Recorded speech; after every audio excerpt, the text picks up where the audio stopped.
You guys are so kind to me. That's really sweet. Yeah. Wow, this is Megacon, isn't it, right? Yeah? Yes.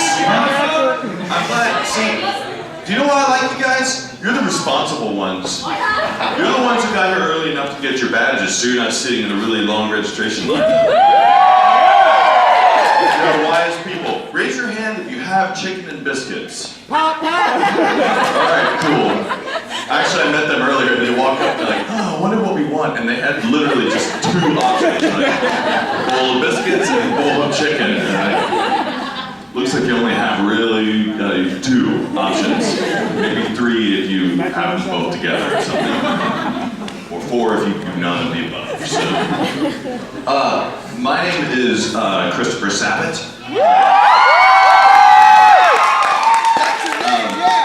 However, my stage name, and many of you may not know this, is Christopher R. Sabat. Actually, my real name is Christopher Robin Sabat, if you guys know. Did you guys know that? That's not even a joke. Like, it's like the Winnie the Pooh character. Yeah, and so I hated that name when I was a kid. Like, I avoided it. I never told anyone what it was. I'm like, that is the most juvenile name of all time. But now I embrace it. I put the R on everything. Okay, so, let's see. I do voice acting on this stuff called anime. Have you guys ever heard of this? No. It's really good. I mean, there's really only one show in anime. It's called Dragon Ball Z. Then there's some other ones that tried to copy it and stuff like that. And then the ones that got really awkward where dudes like hang out and like hug each other and stuff.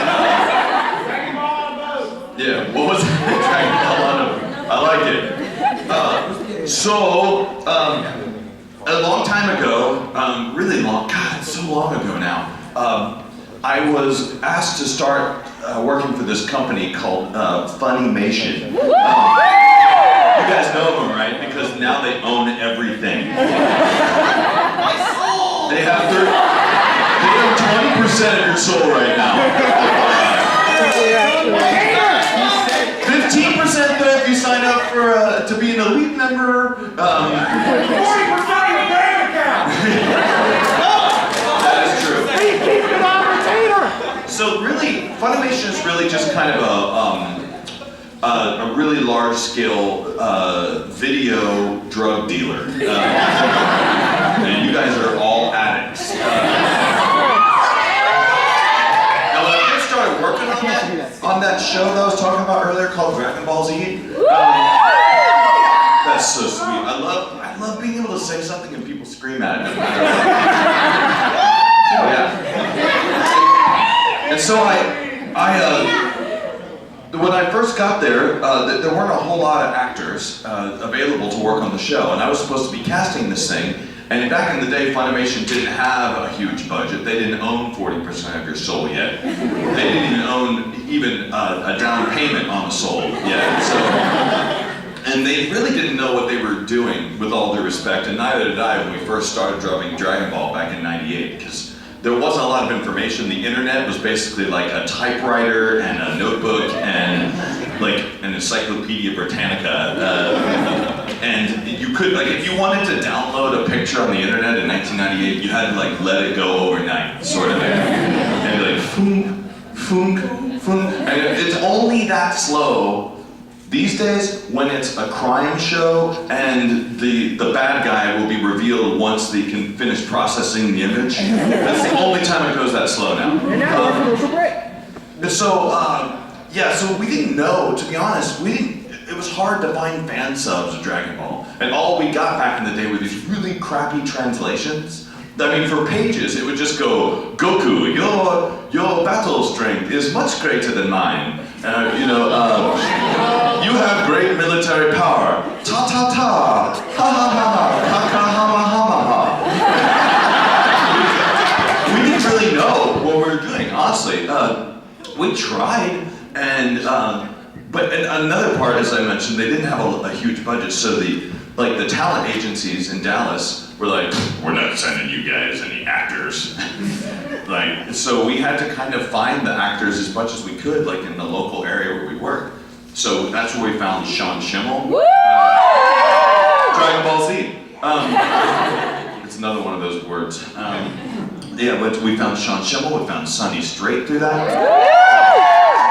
And we found all of the original actors. But the biggest problem is that we could find actors, but it was very difficult to find actors with super deep voices who were willing to destroy their voice on a daily basis. So whenever there was another character that had a deep voice, my boss, the producer, would go, "So you have a deep voice, Chris?" I'm like, "Yeah, you're gonna do that voice too. You're gonna be Piccolo, and you're gonna be Vegeta, and you're gonna be Gaz, and you're gonna be Mez, and you're gonna be the dragons."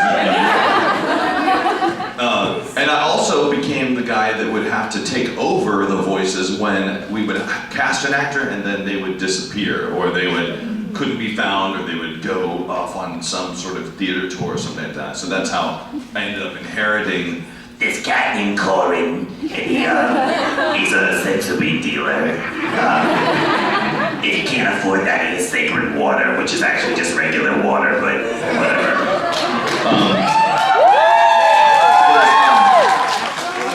I was this guy called Vegeta, and he says, and he's very handsome, apparently. Tell him he's got the girlfriend. Wow! I'm so happy he said it for me. Now I don't have to say it. That's awesome. Yay. Do you know who could say it? That guy right there. It's over 9,000! Okay. Oh, you guys, like, I distracted you. So maybe you didn't even see me do it. Then there's Piccolo and me. I basically said this 1,000 times in 1,000 different places, but I truly believe that Piccolo's job in Dragon Ball Z is to just tell Gohan what to do. Gohan is technically Piccolo's dog. Gohan, go! Do it! Don't do it! Gohan, stay! Stay! Do it! Don't do it! Gohan, no! Do it, Gohan! No! Yeah, that's all Piccolo managed to do.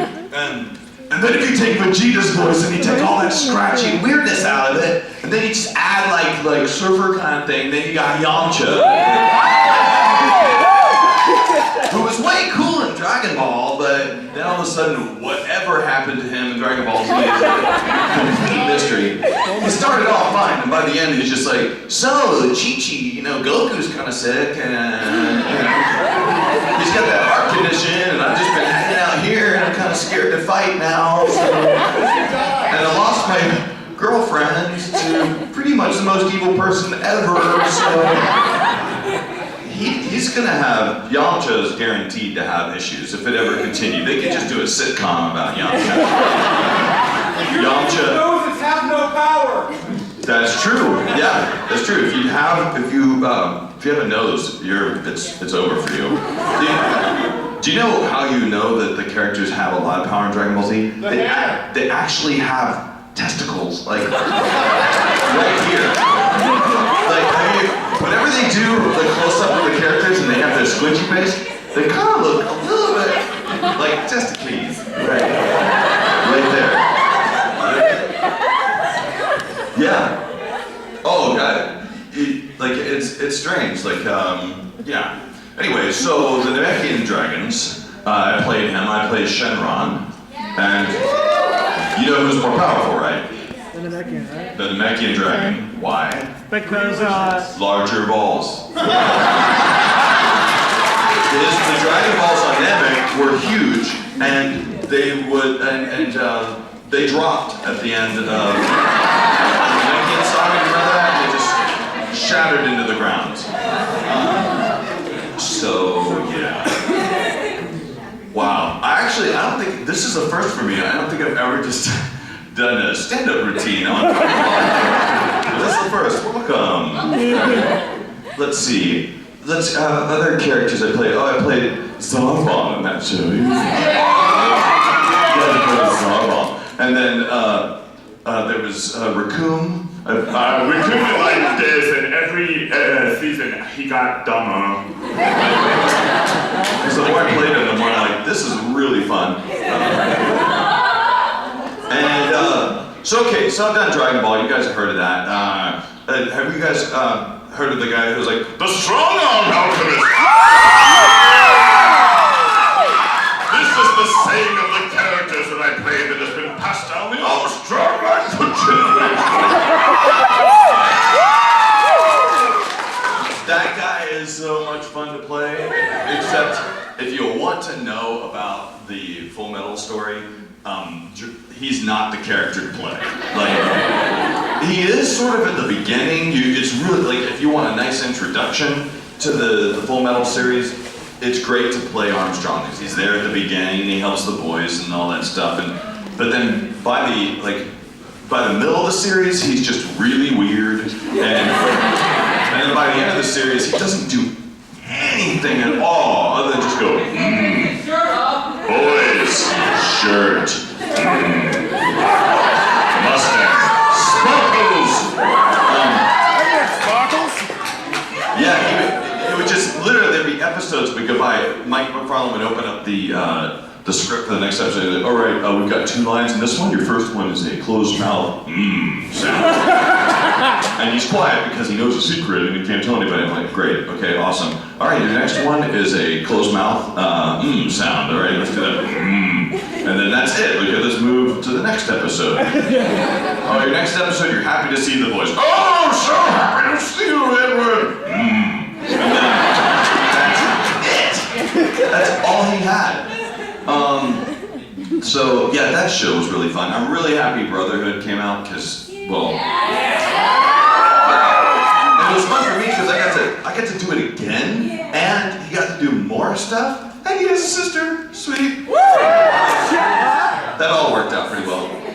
Man, the scenes of them fighting in their house was kind of rad. Yeah. I'm sure some of you have houses that are quite like that. I know it. Because you watched Dragon Ball when you were younger. Younger? What's younger? Right. Younger in age, at least. So not in maturity. But yeah, there's man, it's so crazy to meet people nowadays, because I've met so many people that watched Dragon Ball when they were kids. Like those people who eat chicken biscuits. You guys, I mean, like, you guys were tiny when you were watching the show, and now you're like able to drive, and you're able to sue me at this point. You guys can do anything you want to. It's crazy. One of my favorite shows I worked on was called Sergeant Frog. Man, and it makes me sad. I really wish Sergeant Frog were as popular in the United States as it is in Japan. You go to Japan, it's everywhere. It's like Sergeant Frog soda, and Sergeant Frog bus pass, and Sergeant Frog, noodles, and hug pillows, yes. Wow, you guys are making me hungry now. It has to stop. No more food talk. No more food unless you have food for me. That has to be chicken and biscuits. No, don't give me chicken and biscuits. Don't do it. Because that'll make me ill. And you guys don't want to see that. Let's see. Other shows that I worked on. Oh, there's this. So I usually play characters that either have a sword. If, for instance, like Kuwabara. And he has the sword, and he like goes to the Metallica concerts and stuff. Yeah! He's holding it up as a demonstration, in case any of you have not seen it. Yeah, that character was awesome and stupid, and like, stupid as in like just not a very intelligent guy, but I kind of liked it because I'm about the same. And then, so those sort of characters, I played Kurogane. Yeah, Tsubasa Chronicles. And that guy's awesome. He doesn't really do much except for like, kind of like, kick ass and say, I want to go home. And, so I played most of those really, really tough guys. And then, out of nowhere, out of left field, Justin Cook says, I've got an interesting role for you. Like, what is it? Does he shoot fire out of his hands? No.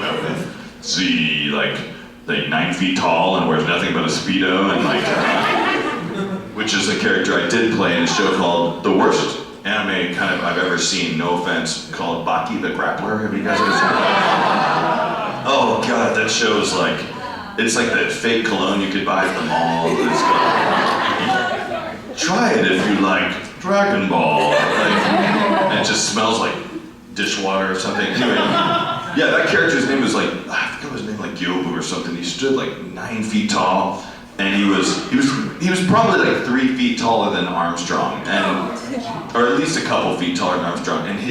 And all he wore was a Speedo, but the problem was he'd walk around and your eye level was at his junk at all times. Common courtesy would say, cover that up a little bit. And plus he was a fighter, and I can only gather that he didn't bathe as much as he should have, let's just put it that way. So then out of nowhere, Justin Cook is like, yeah, you're gonna play this guy, and he's like student council president, and he works in a dress shop. His name is Aope. And what's crazy is that I realized that like a lot of people really like that guy. Like you can play all the tough guys in the world, but the minute you put on a dress, everybody likes it. So I started wearing dresses for several years, and that worked out great for me. Let's see. Now we're going to start getting into the list of things I forget that I did. Oh wait. Okay, so there's another awesome show out there, another character with a sword. Can you guys guess who he might be? Yes! In fact, 3 Swords style. Zorro on One Piece. Do you guys watch One Piece?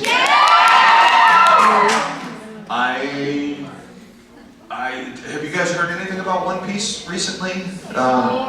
What? Season 4. Good, I can say that. So we're doing that season 4, and it's going to be awesome, and we're recording that again, and that makes me very, very, very happy. Because Zorro is as a voice actor, he's the best character to play in that show. Because you get to be on the boat, but you don't have to do as much. It's just like being Zorro. Like he gets to come out 3 Swords style someone's face and then take a nap. And then maybe drink for an entire episode and then take another nap and then get mad at Luffy and then mad at Sanji and then take a nap. And so, sounds like a pretty good life to me, really. Okay, now we're getting into obscure zone. I don't actually, this is the part where I have to actually look at my phone sometimes. There's a guy named Saiga in a show called Speedgrapher. Yeah. A really kid-friendly show about a guy who can kill people with his camera and he falls in love with a 13-year-old.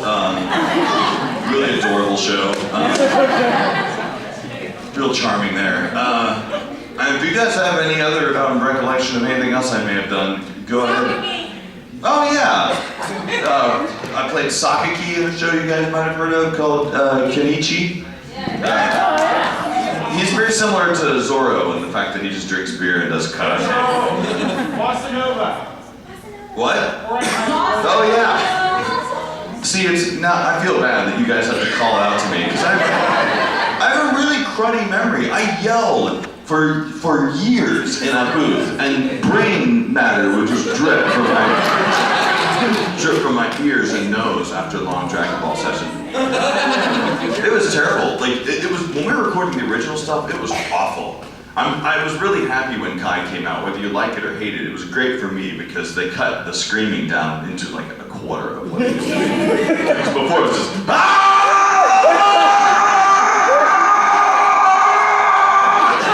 You're running out of breath, and then finally it cuts away, and you're like, and then it cuts immediately back, and his mouth was still open. It's like, and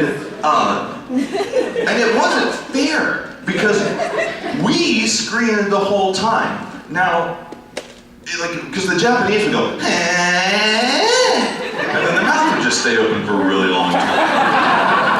But at Funimation, like, no, that character's mouth is open. You're gonna make a sound come out of it. In fact, for Dragon Ball, every time anyone turned their head or did anything, there was a sound associated. We're like, are you sure that's right? They're like, because if Dragon Ball were in the real world, it'd be like,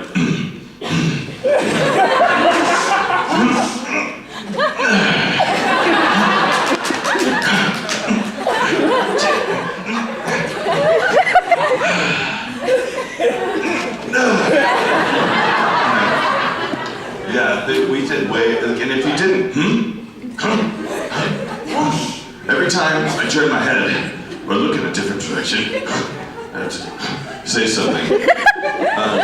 Anytime anything shocking would happen, me and my two friends standing next to me would have to go,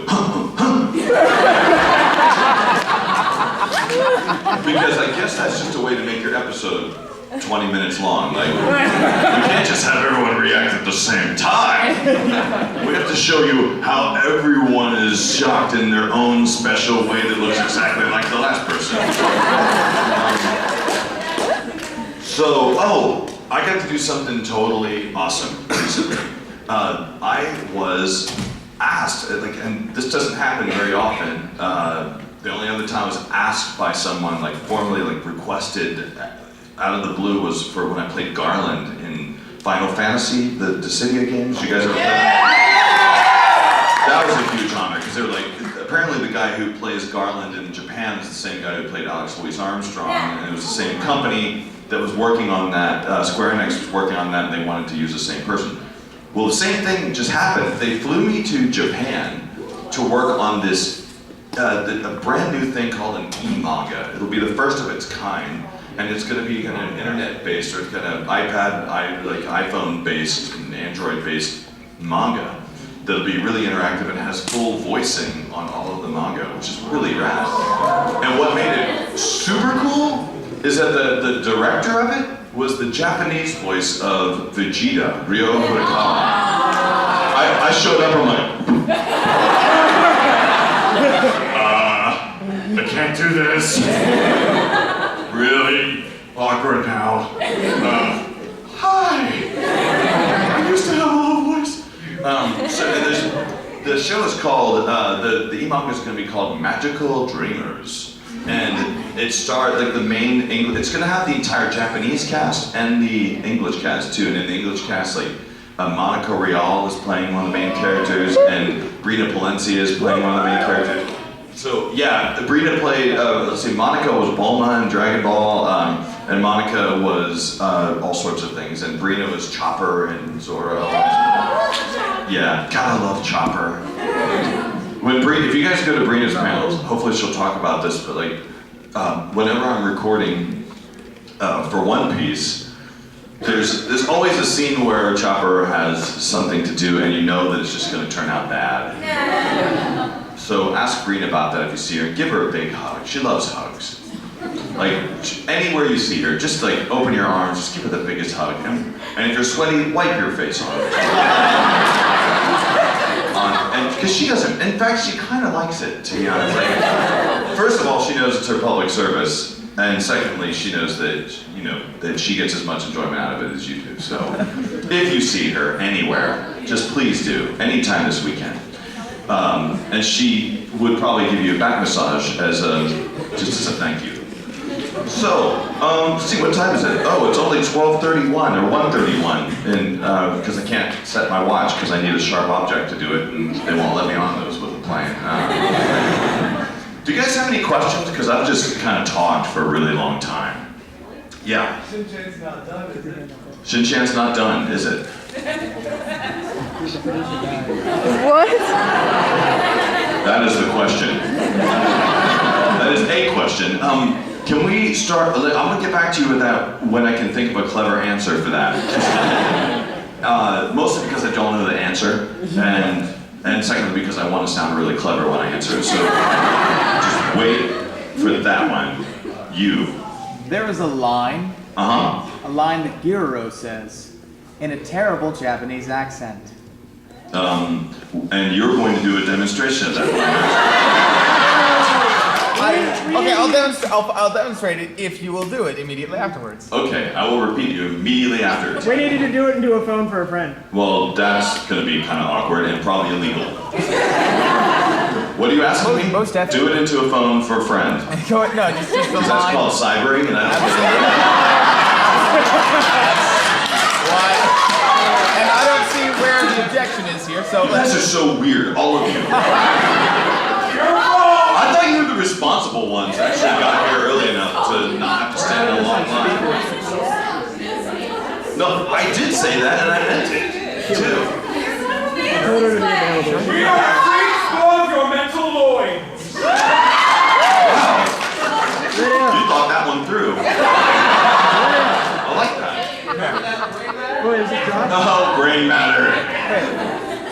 so that line. This would be so much easier if this was just a cheerleader convention. I'm kidding. That was last year? Did you guys You guys were all cheerleaders last year? Oh, it was down the hall? Awkward! They were cosplaying and they didn't even realize it. So many people were taking their pictures. They're like, I need an adult. Chris, you gonna say I line? talked to a guy at one point who said that the worst convention he worked in a hotel, and I was like, so is this hard? Like, with all these people managing them? They're like, these anime people are easy. The hard ones it's the cheerleading conventions. Because they have to spend weeks afterward, apparently, cleaning up glitter. Like, it's just glitter for days. And then all the walls have to be cleaned of all of the hairspray and the happiness and the tears and the date rape that happens or whatever. Oh my god! Yes, what am I doing into this phone? Do it in the accent. Not to sue me, my love! Kiss me hard and ask me to be your friend forever! I have a really bad memory. Yeah! Alright, sweet. I love questions that are really more like requests. No, actually, I don't. Brina likes that on the other hand. So if you see Brina, just say, hey, I'm really sweaty. Do a voice for me. Oh, hi Brina. Actually, B, go easy on her today. She didn't have any toothpaste today, so it's been kind of an awkward day.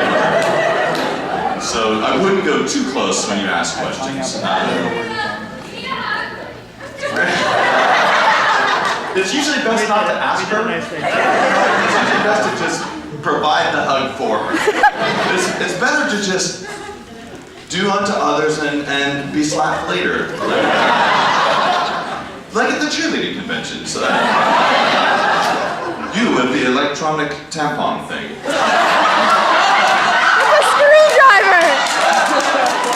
Oh, Brina's gonna be upset at me for that. Isn't that a Doctor Who thing? Yes! Brina loves Doctor Who, and that's not even a joke. Electric tampon. I like devoting the last 20 minutes of this panel to my opinions of Brina. You are done. I'm done? Yeah, you were done at 1:30. It's Travis's turn. Yes! I mean, no! This is horrible! You mean I can't talk anymore? Ladies and gentlemen, it is with no great pleasure whatsoever to me to introduce my favorite actor in this room that is a guy who used to live in Dallas, but now lives in LA, and he works out all the time. Mr. Travis Willingham!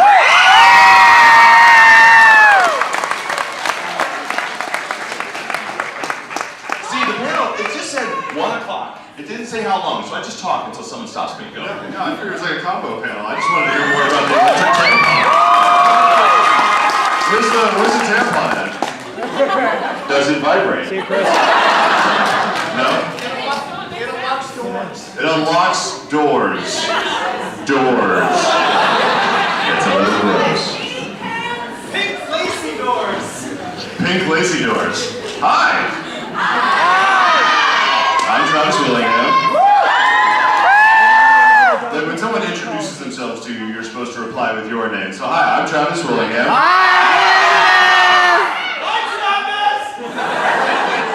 I heard one of you. You should all be ashamed.